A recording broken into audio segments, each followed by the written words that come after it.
Rick the critic. When she come into your place, yo, you best not forget it. She gon' tell you how it is, cause she's Rick the critic. When she all up in your city, yo, you best not forget it. Let you know if she like it, and if she get with it. Let the whole world know and be the first to admit it. Let you know if it's good and if she dig it, cause she's Rick the critic. Rick the critic, Rick the critic, Rick the critic. She the first to admit it if she can't dig it, cause she's Rick the critic, Rick the critic, Rick the critic, Rick the critic. Hi, I'm Rick the Critic. Welcome.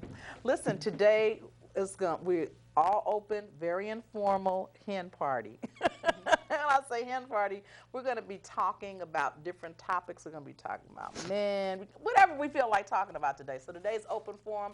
Go at the commercial, get your coffee, whatever it is that you need to get, and come on back and see us. Now, not right now. Stay right here. We're talking. I have with me Elle today, and I have Vera with me today. Elle is the editor of Bowl Magazine. Vera is the CEO and founder of Just Homemade Cookies. She makes cookies. Elle also does Hills in the Kitchen, but we're talking about Bowl Magazine because there's so many things going on. Today, okay, guys, listen, this is what I was going to talk about and I'll talk about him in the end. Because let me ask you something. Did you guys vote? Okay, don't say anything.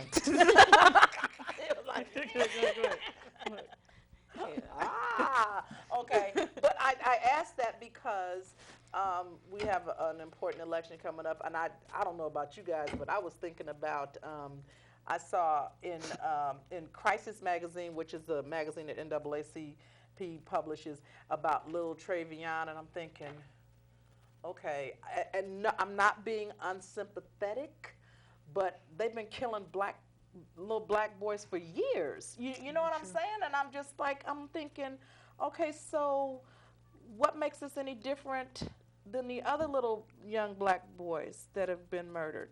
Yeah. Okay, I mean, gosh, is this solemn or what? Should we be talking about sex?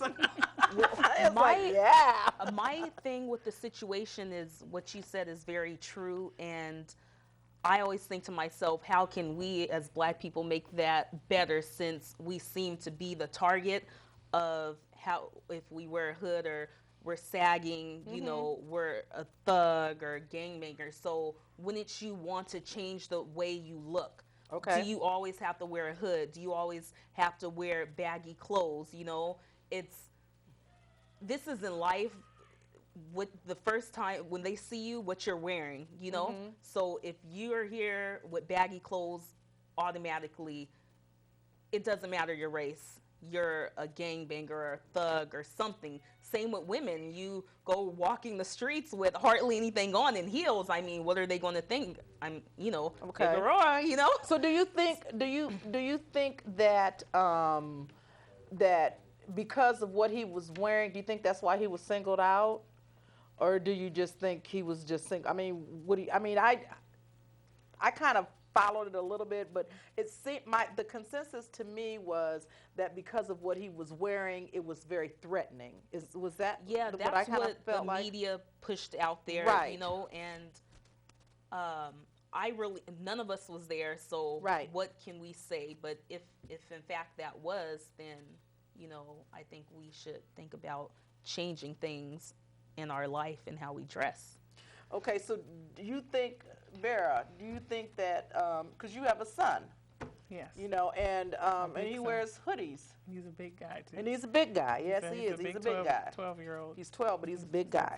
5'7". Well, I have a different view on this, and I always think when election time comes up, it's always something. You see this all the time, whether it's OJ or Rodney King or it's this scandal. I always think that it's the misdirection thing that's going on. Absolutely. They're dangling the carrot over here, focus on this, while there are bills being passed and other things that we miss, and we're like, when did that happen?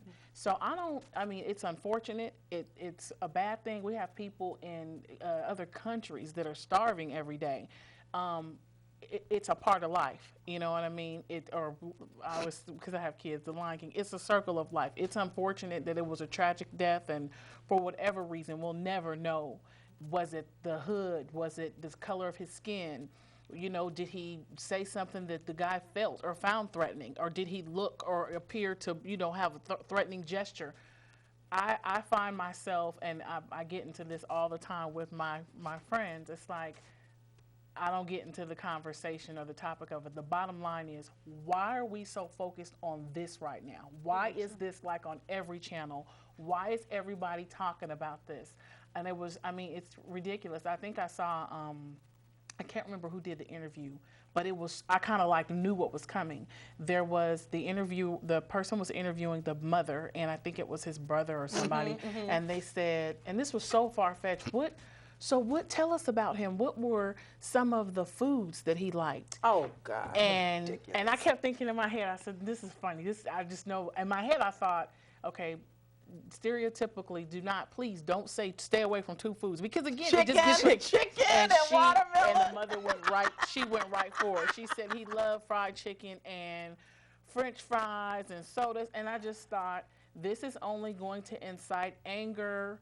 Everybody's going to have a comment. This is going to hit every Twitter. Did you hear what? And did you see the way he looked? They're looking for a reason. These are things, key words. I'm always looking behind the scene. I'm that person when you see the movie, I'm looking at, did you guys see that back there? So yeah, the obvious for me, like I said, it's unfortunate, but I don't read anything but into it. there is a hidden agenda. Yeah, and that's my thing a on it. hidden I'm not agenda. focused on the hoodie, Yeah, the high, any of that. Well, because I'm just saying, when you're talking hip hop and all that, you see hoodies all the time. Yeah. You know, so it's.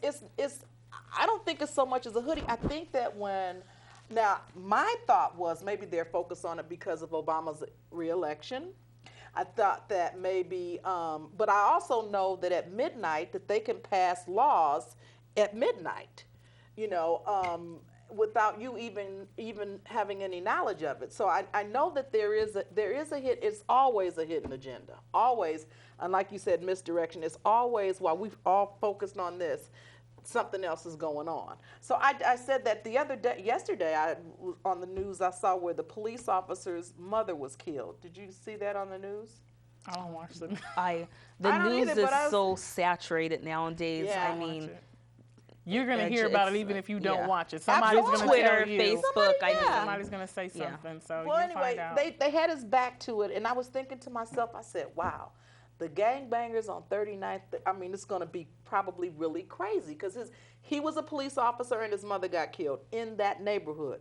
So in my mind, I thought, anybody in that neighborhood around this time, it's going to be a problem for a lot of people. But, you know, that's kind of the way it is. But my thought was, and I wanted to hear the younger person's versions of that part of it, because like I said, they're going to be killing little black boys until, you know what I'm saying. I always tell my viewers, you know what, when you have sons, you know, go to the police department, introduce your son. You know, this is my son.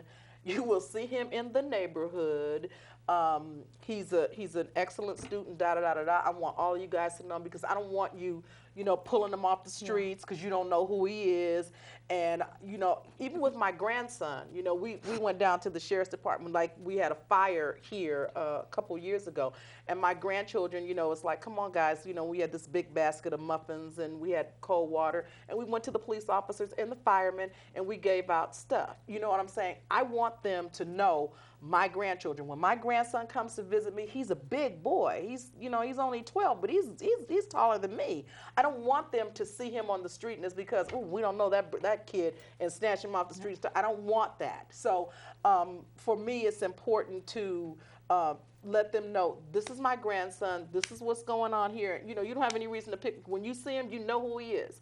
So, and I always tell, I tell my readers that, because I think my viewers that, because I think it's important that they know. I mean, a lot of times, you know, they just kind of pull them off. It's like, we need to know who you are. Yeah. You know what I mean? They've actually has done that to my little brother numerous times in Moreno Valley, and he could just be riding his bike or walking to the store or bank from my grandmother, and is randomly pulled over, and they're asking all these questions. Yeah. You know, let us search you, blase, blase, and you know, they have really no right. You know, what's your reason for pulling me over? What's your reason for bothering me? I'm just walking to the market, to the bank. Right. You know? Right. And that happens. That's exactly what happens. We're gonna, we got what, a couple of minutes before we go to a commercial. When we come back, I want to talk about interracial couples. I want to talk about that. I do. I want to because I'm seeing more. Listen, on top. Did you see well, you guys don't watch. Robert De Niro's and wife, his wife yeah. and his son on television. Did you see that? I He's didn't got see his it, but I wife. know he's got Yeah, a he's black doing wife. a commercial about Tribeca. Oh, film festival, yeah, Tribeca Film Absolutely. Festival So channel. he's got his wife and his son, and she comes out, very attractive black yeah. woman, and he says, "Do you have your popcorn? Do you have everything?" And then his son is there, and it's like, "Do you have everything?" And it's like, Then I saw something else, another commercial with a sister and a white guy, and they were, and I said, "Wow!" So you're seeing a lot of it now. And I thought, "Wow, what a bold move for him."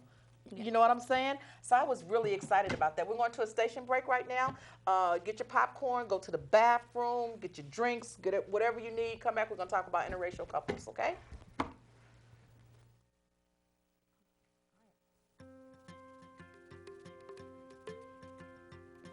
There is really only one boy.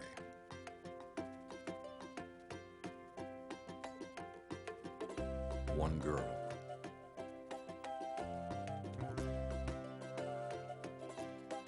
One tree. One forest. One deep, dancing ocean.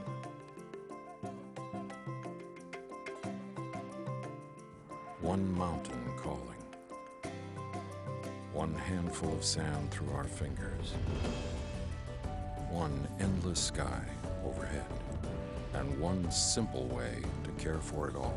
Please visit earthshare.org and learn how the world's leading environmental groups are working together under one name, EarthShare. One environment, one simple way to care for it. We're back. I'm glad. I hope you got everything. Listen, okay, truthfully, I mean, before you guys left, while we were here, we were talking about Robert De Niro's commercial and, you know, how he just made a bold step. I thought he made a very bold step putting his wife and his son on TV talking about the Tribeca film thing. So let me ask you your feelings about this, because we hear a lot of stuff about the down low, and we hear a lot of things. Do you think that men are getting scarce? I mean, I hear women now saying, you know, I can't find a good man. I can't, you know, men are sleeping with men, and, you know, I mean, all this stuff. And we talked about earlier about women being, you know, looking more like women. I mean, what do you think is the reason that men and women are you seeing more interracial couples now? Oh, yeah, definitely. I mean, would you date a man outside of your culture? Oh, yeah, I'm actually mixed, so, I mean, I'm half white and half black. Okay. You know, so. But you know you are considered black. Yeah. Absolutely. And, I mean, I don't discriminate, you know. If we Okay, have great. chemistry, Okay. I'm open. What about you, Vera? Yeah, I'm open. You're okay. Would you date would you date a Latin, white, black? I mean, you're open to, I mean, because I have girlfriends that just say, I would never date outside of my race. Never. I mean, I love me a dark chocolate man. Okay. But I definitely dated a guy who was Colombian and Puerto Rican before. Mm-hmm. Never a white guy, but Colombian, Puerto Rican. But are you open? I mean, what would be the reservations to that? I mean, color doesn't matter. For me, it's chemistry. Can I hold a conversation with you? Can we go out in public? You know, are you put together? Yeah. What about you, Vera? I'm not. I mean, we can ditch the color. I'm big on packaging, so and we've had this conversation before. You don't care what color they are? And I find when you said earlier about the shortage on men, I find more of the men that I interact with will opt for plastic surgery than they will to go out and play basketball. It's not like they're not any more masculine men. Yeah. You see more men spend more time in the mirror than you do as a woman, and more that's to me. Is that more black men or I've seen everybody. Everybody. I mean, they have to have it all together. I'm getting a lineup, and I don't mind that. I mean, I love a fresh cut. But it's just like so you're going to get a Botox shot? They're or, taking grooming to another yeah, level. or you're on a detox. I'm taking the colon cleanser tea, and I'm, and that to me is almost like, huh? I mean, Like, that's why like, aren't you in the gym pumping yeah. iron? And I'm looking and I'm thinking, if he stops those shots, what happens? And I like someone that's naturally athletic. I used to say, rule of thumb, genetically predisposed. We both cannot. We both cannot. I mean, even they say like a woman's percentage of body fat, water weight, and I mean, I can say, hey, I've had some children, or I'm going to at some point. What is your excuse? And I know that sounds really bad, but I feel like for a long time, a man can openly say what he likes and dislikes, whether it's small, large, tall, short, long hair, short. And I'm that type of woman. I have more male friends, and they're like, oh my goodness, you're a guy. picky. Very, very. And it's not, and I mean, and then once we get past the package, it's like, what's in between your ears? If you can't hold a conversation, then that just kind of takes away from what you look like. So is the blue collar guy okay? I mean, are you guys opting for professional men? Do they have to? I mean, can they be a blue collar guy? Can they gotta be a have some trash good man? A technician? I mean, Well, I don't want to sound shallow or anything, but I do prefer a professional man, Okay. man in a suit. Okay. I mean, You know what? I've gone from one end of the spectrum to the other, and I used to say, "Oh, well, there's a lot of untapped potential there." But Potential is just what it is. and Potential. and the word I should have looked at before is untapped. So, yeah, no, my thing is he's got to be in the midst or walking in his purpose, and I'm more pulled in or attracted to an entrepreneurial spirit, someone that has a creative mindset, but it's in action. So you would date a white guy? Any culture. And you would date a white guy? Yeah, any culture. We don't limit it. But it's so funny because I have I have two friends that are married to, it's an interracial couple, Caucasian guys, and I always wonder because it's almost like, how does that happen? And even the friends that I have that are other cultures, they're like, you guys just don't look approachable. You look so serious. Have you heard that before? You're Have you not heard that before? smiling all the time, Yeah. and it's just like, what? I think they're intimidated. I think that's why white guys don't approach us. I really believe that because I think that it's like, I mean, we have that, you know what, don't step to me unless you got it together. So I think that they are, and with African American males, and this is just me talking, they don't have a problem approaching you with it. I mean, you could be the queen. They don't have a problem approaching you. Not African American males. They feel like go for it.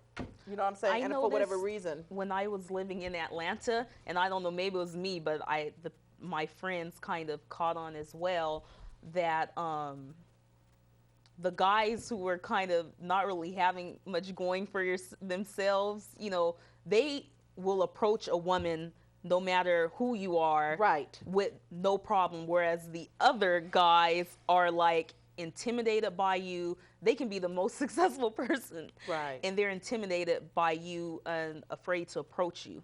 Right. Whereas then you approach them, and that kind of gives them an ego boost. Yeah. I think But- that's, you know what, I still have, I don't feel that we should approach men. I just don't. I I agree. see women all the time that just say, go for it. If you don't say anything to me, it just goes over my head. You cannot stand there and stare at me and just think that I'm going to get it. You have to You've put in gotta the work say if you something. want You the got work. to say something to me. And I think that a lot of times men feel like, they're waiting for you to say something. And we just, I mean, for me, for the most part, I'm not saying anything. I'm not going to put myself out there and say, and I mean, I could find you to be a nice guy, attractive and all that, but I'm not going to say anything to you because I just feel like the person that's going to treat you right is the person. If that person steps up to the plate and engages in conversation with you, then you know what I'm saying? He already knows that he wants you. Exactly. You know what I mean? But for every 10, I say that there are 10 that are going and saying, and that's why it's really lax like that. That's why there are 10, I'd say out of the 10, there are 9 women that will go and approach the guy, that will say, let me take you out, that will pick up the check, that That's will do these crazy. things. And I mean, again, I kind of have a different view on that, and I think we've had a discussion about that. And I was reared that way. If you invite someone out, you can pick up the check, whether it's male or female. I feel like if we're friends and we're hanging out and I say, let's all go to the movies, that's how I am. But if you have a romantic interest, then you need to come full force. And my thing is, how you start is how you finish. If you couldn't talk to me, I don't want to carry on the conversation or have to keep pulling, the whole way through. So my thing is, I'm sure we have people that are shy or, uncertain or maybe unsure of themselves, but write a note, get creative, do something. No one writes letters anymore. They text. We should get back into letter writing. I think it's a nice romantic gesture when someone writes me a note. Yeah. I think it's nice. I think that we should go back to basics, and I think we should go back to courting. But you can't go back to what you don't know, and I think I've had this conversation. What you weren't taught. Yeah, but it's morals, standards, value system, how what type of household, if a household at all. There are people, they're latchkey kids. We got to look at the product of the environment, how young men are coming up now. If they were reared by their grandmothers, if they're from their grandmothers to the neighbor, to their mother, if they know their mother or their grandmother, if they're in a group home, and then what type of morals and values and standards are they picking up? And then you got to look at the mix. Like, I have a son. I'm dreading. I know what I'm putting in him, but what are his options? What is he what is he connecting with at school or as he grows? What type of women are out there? And is someone parenting the same way that I parent and instilling the same or somewhat near the same type of moral, value system or and things like that? So you just got to kind of tell them what to look for. And everybody says I'm kind of picky, and it's like, oh my goodness, it's because of that. Yeah. But there's nothing wrong with being picky because you want to be happy, if you're going to grow old with someone. So, yeah. Well, I think for the most part, I think that there is this misconception about African American women that we aren't approachable, that we agree on. And I think that other cultures, as you said before, and it makes a lot of sense, no matter what culture, if they have nothing going for them, they feel like they have nothing to lose by approaching you, whether you're the queen or whether you're just a regular Joe. They feel like they have nothing to lose by approaching you. And then on the other hand, I think that we don't get out there enough. We don't network enough in the areas of where we really want to make connections. We don't. Sometimes we're a little uncomfortable about going into a setting. I know that when I go to church, I go to sometimes all white church. Because I know that I want to go and worship here. Sometimes I'll go places. I used to kid my girlfriend all the time and say, "Come on, let's go to the football games or the basketball games." You know what I'm saying? There's a lot of guys there, and it's like, I don't want to go. But if you don't go into those places, you're not going to be able to engage with other cultures. And so I think that for the most part that we should start trying to interact with other cultures. Are we going to another station break? Great. We're going to another station break, and we'll come back and we're going to talk about other cultures, interacting with other cultures on the Hen Party. Someone, I don't know how. It is about balancing our choices between the gray of the concrete jungle and the stunning beauty of the real one. Between a stoic facade of granite and the fury of the canyon. Between deafness and the presence of breathtaking music. Between blindness and blinding beauty.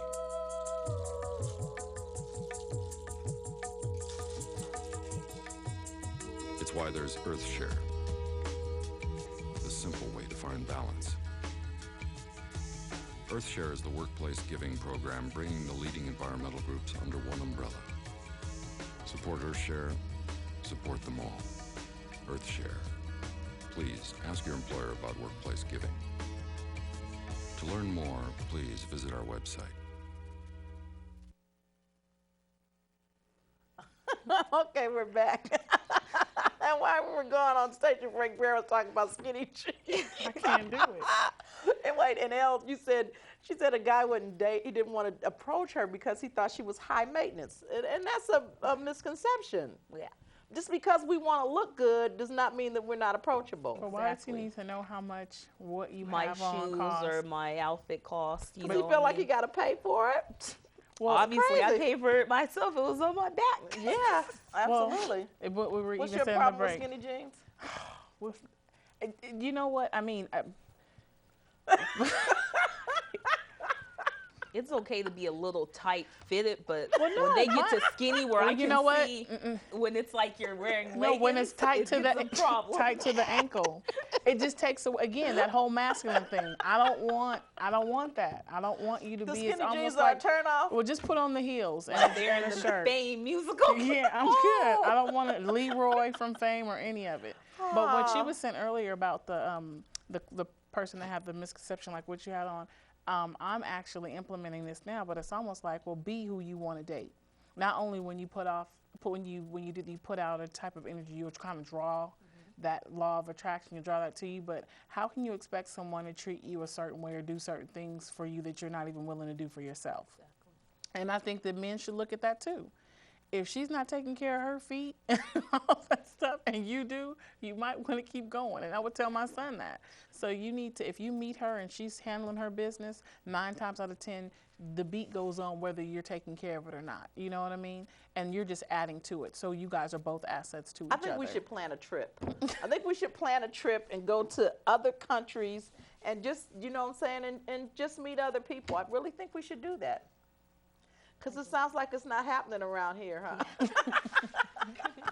You could be a queen over in Europe as far as, you know. Oh, listen, all over in Europe, it was just wonderful. I mean, size and everything, I had no problem. It's when you leave this country, go to another country, I mean, you are treated very, very differently.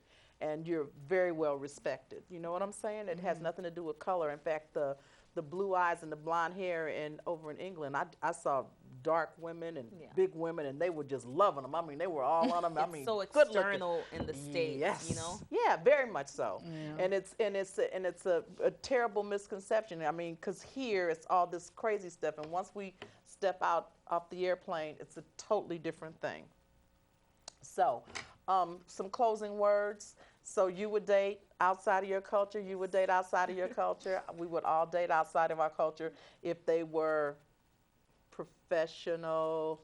Would you say no skinny jeans? They look like if they, A well-dressed man. Okay, well-dressed man. Well-dressed man. No, What'd you look for? no, he's got to remember because all that comes off. I got Oh, he's got to be rugged, huh? Yeah. What if he's concerned about the way he's dressed? That's a good thing. Okay, listen, we've had a good time. We got a closed hand party, but listen, you guys will come back again and we'll talk some more about interracial dating and all that kind of stuff. Thank you for allowing us to come into your home, and thank you for allowing us to share. Just keep in touch with us. We love you. Thank you. Admit it, let you know if it's good and if she dig it, cause she's Rick the critic, Rick the critic, Rick the critic, Rick the critic. She the first to admit it if she can't dig it, cause she's Rick the critic, Rick the critic, Rick the critic, Rick the critic, Rick the critic, Rick the critic, Rick the critic, Rick the critic, Rick the critic, Rick the critic, Rick the critic,